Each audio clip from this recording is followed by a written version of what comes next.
back to Karen After 50. It's nice to see you here again. This week we are going to be chatting about all things foundation. I've done a testing on 4 new foundations, and I'll also talk to you about the 2 foundations that I already had that were in our price range. As I've said before, I won't talk about anything that's over individual item that's over $35. Before we get into a conversation on the foundations that I tested, I also picked up their corresponding primers if there was one. The primer forms a barrier between your skin and your makeup. So it's really important. The other thing it does is it helps to fill in the holes or fill in your pores to give you a smooth base to start with. And for me, who has big pores and lots of scars, it's something that I find I really need to give me a nice base for my foundation. It's no different to a piece of wood that's been out in the yard. You can't just pick it up and whack a coat of paint on it and expect a perfect finish. You have to do a bit of work first, and that's my skin. So I really need to put that primer on first. That fills in all the holes and the gaps and gives me a nice smooth base to be putting my foundation on. So the primers that I used were, I guess, the buddy to the foundations. So the 4 foundations that I actually used were a brand e.l.f., which is an American brand, which is apparently really quite cheap in America. Of course, it's not that cheap here in Australia. Australis, which is an Australian brand. Maybelline is the other one, and I also picked up the little Starlet foundation because I thought, you know what, it's been around forever, let's give it a go. Starlet doesn't actually have a primer, so when I trialed the Starlet foundation, I just used one of the other primers. I think I used the e.l.f. primer with it. So out of those primers, the first one, the Australis one. Now the Australis brand, I can't say the whole brand is cruelty-free, but these actual products, so the primer and the foundation that I used, state on the back that they're cruelty-free, and I think the foundation is also vegan-friendly. Felt really nice on the skin. It did seem to give me a good base. I don't know that it actually filled in pores, and if you're looking for a light feel on your skin, this primer would be the one to use. So the Australis primer. And the other one that I used is called Baby Skin, and it's a Maybelline, it's a Maybelline product. And it's also a skin primer, and it says it fills in your pores. The Baby Skin Pore Eraser was $12.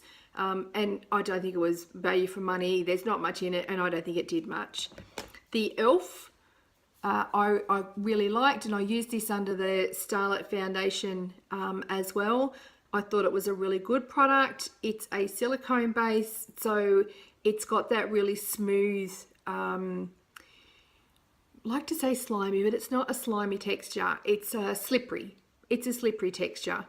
And I really liked it. It seemed to fill in my pores and scars really well and formed a really nice base for me. The other thing that I picked up, just as a matter of interest, was from Australis. It's called a mattifying base. It's called Matte Out, and you are meant to put this on your T-zone. If you've got an oily T-zone, it goes underneath the primer, and it's meant to help soak up any oil. So I don't particularly have oily skin, but I do sometimes get a bit oily around my nose and around my forehead. So I'm going to give this a go. When I use it, I'll let you know how it goes.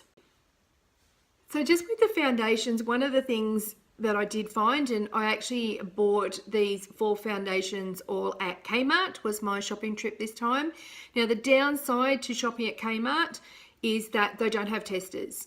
So when you gather up all your bottles and you're starting to look at your colors, and if you don't know and you put them all together, they all look exactly the same color. So when you're looking at them in the bottle, although sort of on the camera they look a little bit different there, in their packaging they all looked really quite similar. When I got home and actually swatch tested them on my arm, there was a major difference. So as I said, that's the downside to shopping in Kmart. Yes, it might be a bit cheaper, but you can't test your colours. If you know what colour you are and you're going in and you're just picking up the one that you know, then fine, shop there. But I would suggest if you're looking for something that suits you and you want a colour test, go to the likes of Priceline or a pharmacy where they allow you to test the colours. Okay, so the first one that I tried was Starlet. The Starlet says that it's a matte finish. It's got an SPF 15. It says it's anti-aging. It goes on terribly. It was only $6.75 and I think it's $6.75 worth of value. I tried to build it up. I tried to put different layers on. I don't know where it went, but it just kept soaking into my skin. The sweat test had it running off my face. It went milky and watery. It was terrible. Save you $6.75. Poor old Starlet. It's out. The next one that I tried is e.l.f. and e.l.f., as I said before, with the primer, is an American brand. We paid $13 for it. I believe it's really quite cheap in the States. I quite liked the feel of this going on. It seemed like I could build it up quite easily. It didn't pass the sweat test. Again, it ran off quite easily, and every time that I touched it, it came off my face. It says it's oil-free and matte, but just for the sake of the sweat test and the fact that it kept transferring off my face and onto my work means it was a big no from me for e.l.f. Sorry, e.l.f. The next one that I tested was Australis Stay Put. So Australis, yay for it. It doesn't test on animals. It's cruelty free. This again is an SPF 15. Unfortunately, the colour in the bottle looked right for me, but when I put it on, it was really, really pale. But it did have a nice feel. It did dry matte and it didn't transfer when I touched it and touched my face, because I'm a face toucher. I'm touching my face all the time and then touch my things at work and I've got foundation on it if it's not a good foundation. But this one seemed to stay on well. Like I said, the colour was too pale for me. I am going to go and get it in my right colour. It's got a really nice light feel. It's not a full coverage, but between this and using the nice light primer underneath it, I thought it was nice just for easy weekend wear. The one that I think beat them all was the Maybelline Superstay 24. The downside is it doesn't have an SPF at all, but it was long wearing, it doesn't transfer, it stayed on really well for the whole day. I used the baby skin under it to start with and I didn't like how it looked at the end, but I think that said more about the primer than the actual foundation. I used it again with a different primer, with the e.l.f. primer, and it came out really well. It didn't sink into my pores. It gave me a nice finish and not a full coverage, so it doesn't give you that mask finish, but it was enough to cover most of my blemishes and it lasted all day at work. My sweat test, it does lift slightly when you sweat. Not touching it, it stayed there and then it dried back in place, so it's not like it ran off. So for that reason, this is my pick of the bunch. Something that I've also started using a little while ago was 4-Hour Foundation by L'Oreal. I have used. I don't particularly like how it looks on my skin. I don't know what it is about it. It seems to form little dots on my pores. It just doesn't blend well with my skin. So although I can use it, I'm not a particular fan of this one.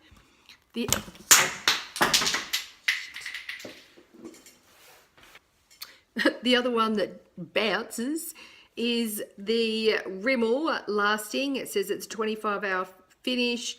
It's an SPF 20. Again, it seems to dot on my pores, so when I pat it on with the Beauty Blender, I seem to get dots on my skin and I've got to put more and more on. I don't know that it blends or builds particularly well. I seem to get a little bit cakey too quickly. So out of all those foundations, as I said, my pick is the Maybelline Superstay. What I suggest is go to the chemist or go down to Priceline and have a look at what they've got, the foundations, what you're prepared to spend. Now, the dearest one was that Maybelline. It was $17. But as I said, the others were around $13 or $14. Go down, do some color testing, and the way to color test is to match it to your neck and your chest. It's no good matching to your face, because what you want to do is have it so that your skin blends and you've got the sort of same color right through here. You'll generally be a little bit more pale on your neck if you're like me and you've got, you know, a big sort of veranda over it so it doesn't get the sun.